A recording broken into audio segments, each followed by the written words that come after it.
Il-perjodu twil tat-tieni Gwerra Dinjija kien żmien diffiċli ferm għal missirietna iżda dawn xorta baqgħu ikebsu qalbhom sakemm rebħu lil għadu.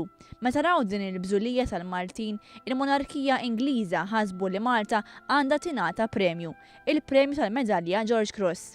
Nhar it-tlieta 15 ta' April jiġi ċċelebrat it-72 sena anniversarju minn meta f'Malta wasal il-George Cross. Kien biss ftit ta' xhur wara meta l-medalja ġiet ppreżentata lil Maltin waqt ċerimonja li saret f'13 ta' Settembru 1942. Kien il-priem imħallef George Borg innifsu li rċieva l-George Cross f'isem in-Nazzjon Malti.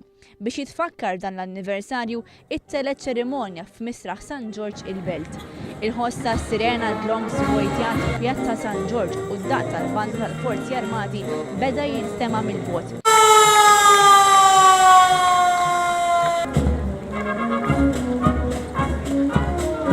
Iċ-ċerimonja komplit mill-banda tal-Pulizija kif ukoll l-iskwadra tas Silent Drill u taw wirja spettakolari. Film ta' 15 minuta beda eżattament wara din il-wirja li tratta l-istorja ta' pajjiżna fi żmien it-tieni Gwerra Dinjija kif ukoll l-inawgurazzjoni tal-George Cross. Iċ-ċerimonja ġiet fit-tmiema bi programm mużikali b'mużika li tmur lura għat-tieni Gwerra Dinjija. Preżenti għal din iċ-ċerimonja kien hemm il-Ministru għat-Turiżmu Edward Zammit Lewis.